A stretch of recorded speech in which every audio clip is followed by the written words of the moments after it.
ഒരു ഹൃദ്രോഗി അവലംബിക്കേണ്ട ജീവിതക്രമങ്ങൾ എന്തൊക്കെയാണെന്ന് നമുക്ക് നോക്കാം. അതായത് നമുക്കറിയാം, നമ്മുടെ ശരീരത്തിലെ ഓരോ ഭാഗത്തേക്ക് ഓക്സിജൻ എത്തിക്കുന്ന ജോലി ചെയ്യുന്ന ബ്ലഡിനെ പമ്പ് ചെയ്യുന്ന ഒരു അവയവമാണല്ലോ ഹൃദയം. അപ്പോൾ സ്വാഭാവികമായിട്ട് അതിൻ്റെ ഹെൽത്തിന്, അതിൻ്റെ ആരോഗ്യത്തിന് ഒരു പ്രശ്നം വന്നു കഴിഞ്ഞാൽ നമ്മളുടെ എല്ലാ കാര്യങ്ങളും ഒരു വിധത്തിൽ അല്ലെങ്കിൽ മറ്റൊരു വിധത്തിൽ ബാധിക്കപ്പെടും. അപ്പോൾ അതിന് ഒരു ആൾ ഹാർട്ട് ഡിസീസ് ഉണ്ട് അല്ലെങ്കിൽ ഹാർട്ട് ഡിസീസ് വരാൻ സാധ്യതയുണ്ട് എന്നറിഞ്ഞു കഴിഞ്ഞാൽ നമുക്ക് എങ്ങനെ അത് പ്രിവെൻറ്റ് ചെയ്യാം, അല്ലെങ്കിൽ എങ്ങനെ നമുക്കതിനെ മാക്സിമം വലിയ അസുഖങ്ങളായിട്ട് മാറാതെ ഇരിക്കാനായിട്ടുള്ള കാര്യങ്ങൾ ചെയ്യാമെന്ന് നോക്കാം. അപ്പോൾ ആദ്യമേ നമുക്ക് പറയാം, മിക്ക ഹൃദ്രോഗങ്ങളും വരുന്നത് ഏതെങ്കിലും ഒരു ലൈഫ് സ്റ്റൈലുമായിട്ട് ബന്ധപ്പെട്ടായിരിക്കും. ഇപ്പോൾ കുറേ നാൾ ഡയബറ്റിക് ആയിട്ടുള്ള ഒരാൾ, അതായത് ഒരു പ്രമേഹ രോഗി അല്ലെങ്കിൽ ഹൈപ്പർ ടെൻസീവ് BP കൂടിയ ഒരു വ്യക്തി, അപ്പോൾ ഇങ്ങനെയുള്ള ഈ ലൈഫ് സ്റ്റൈൽ ഡിസോർഡേഴ്സ് അല്ലെങ്കിൽ അമിതമായി വണ്ണമുള്ളൊരു വ്യക്തി, ഈ വ്യക്തികളിലാണ് ഹൃദ്രോഗം വന്ന് ചേരാനുള്ള ചാൻസസ് കൂടുതലുള്ളത്. അപ്പം അങ്ങനെയൊക്കെ ചാൻസസ് ഉള്ള ആൾക്കാർ എന്തൊക്കെ ചെയ്താണ് ഇത് തടയേണ്ടതെന്ന് നോക്കാം. അപ്പോൾ ആദ്യമേ ചെയ്യേണ്ടത് നമ്മുടെ ആഹാരക്രമത്തിൽ വരുത്തേണ്ട മാറ്റങ്ങളാണ്. നമുക്കറിയാം, ഈറ്റ് ഹെൽത്തി അല്ലേ, ആരോഗ്യപരമായ ഭക്ഷണം. ആരോഗ്യപരമായ ഭക്ഷണം എന്ന് പറയുമ്പോൾ നമുക്ക് പലതരം സംശയങ്ങൾ വരാം. ഏത് തരത്തിലെ ഭക്ഷണത്തെ ആയിരിക്കാം നമുക്ക് ആരോഗ്യപരമായ ഭക്ഷണം എന്ന് പറയുക?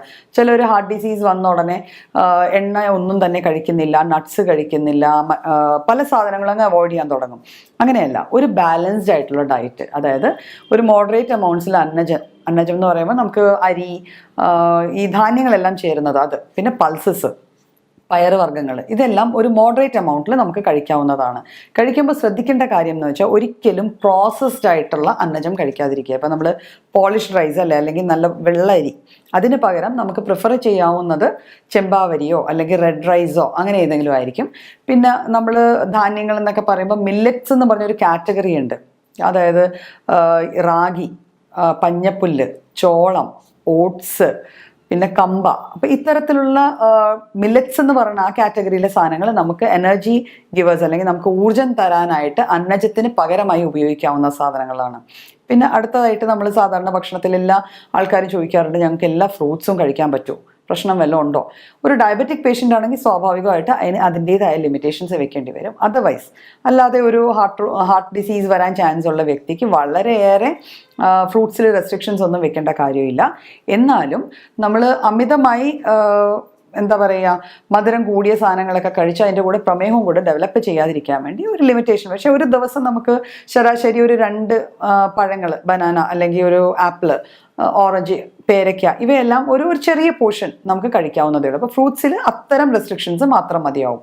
പിന്നെ നമുക്ക് മെയിൻലി എവിടെയാണ് റെസ്ട്രിക്റ്റ് ചെയ്യേണ്ടത്? ഫുഡിൽ ഓയിലി ഫുഡ്, അതായത് എണ്ണയിൽ വറുത്ത് പൊരിച്ച് എടുക്കുന്ന സാധനങ്ങൾ, എണ്ണയിൽ മുക്കി പൊരിച്ചെടുക്കുന്ന സാധനങ്ങൾ, അവയിൽ വളരെയേറെ ഫാറ്റ് കൂടിയിരിക്കും. പ്ലസ് അതിലെ ഫാറ്റ്, ഈ എണ്ണ തിളയ്ക്കുമ്പം നമ്മൾ സാധാരണ ഫാറ്റ്സ് എല്ലാം ട്രാൻസ് ഫാറ്റ്സ് ആയിട്ട് മാറും.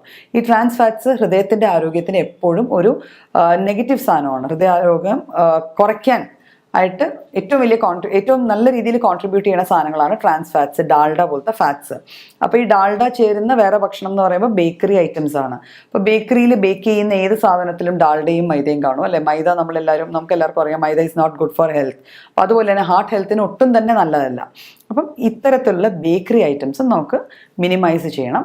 പിന്നെ നമ്മൾ ഈ ശീതള പാനീയങ്ങൾ എന്ന് പറഞ്ഞ ഒരു റേഞ്ച് ഓഫ് ലിക്വിഡ്സ് അല്ലേ, നമുക്ക് സ്പ്രൈറ്റ്, അങ്ങനെ കുറേ ബ്രാൻഡ്സ് ഉണ്ട്, മറ്റേ പെപ്സി, കോളാസ്, ഇങ്ങനെ കുറേ ബ്രാൻഡ്സ് ഉണ്ട്.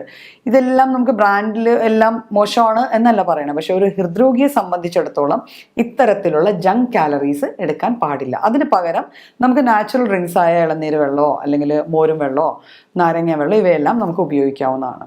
പിന്നെ ഫുഡിൽ വരേണ്ട റെസ്ട്രിക്ഷൻസ്, നമ്മൾ ഉപ്പിലിട്ട് പ്രിസർവ് ചെയ്യുന്ന ടൈപ്പ് സാധനങ്ങൾ കുറേ ഉണ്ട് അല്ലേ. അച്ചാറുകൾ അല്ലെങ്കിൽ ഉപ്പിലിട്ട കുറേ കാറ്റഗറി ഓഫ് ഫുഡ് ഉണ്ട്. ഉണക്കമീൻ, വറുത്ത് പൊരിച്ച മീൻ, ഇങ്ങനെ സ്റ്റോർഡ് ആയിട്ടുള്ള സാധനങ്ങൾ, ഒന്നും നമ്മുടെ ഹാർട്ട് ഹെൽത്തിന് നല്ലതല്ല. ഈ സാധനങ്ങൾ നമുക്ക് ഏകദേശം പൂർണ്ണമായിട്ട് തന്നെ വേണ്ടാന്ന് വെക്കാം.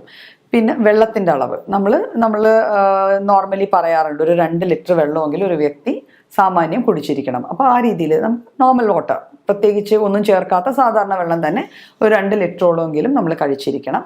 പിന്നെ ഭക്ഷണം മാത്രം ഒരിക്കലും പൂർണ്ണമാകുന്നില്ല. അതിന് പൂരകമായിട്ട് നമുക്ക് വരുന്നത് എക്സസൈസ് അല്ലെങ്കിൽ എന്തെങ്കിലും തരത്തിലുള്ള വ്യായാമങ്ങളാണ്. അപ്പോൾ അതിൽ നമുക്ക് സിമ്പിളായിട്ടുള്ള മെഡിറ്റേഷൻ, പ്രാണായാമം, അങ്ങനെ ചെറിയ എക്സസൈസസ് മുതൽ ബ്രിസ്ക് ആയിട്ട് ഒരു അരമണിക്കൂർ നടക്കുക. ബ്രിസ്ക് വാക്കിംഗ് എന്ന് വെച്ചാൽ വലിയതായിട്ട് ആയാസപ്പെടേണ്ട, കയ്യൊക്കെ വീശി സ്വസ്ഥമായിട്ട് ഓപ്പൺ എയറിൽ നടക്കുക.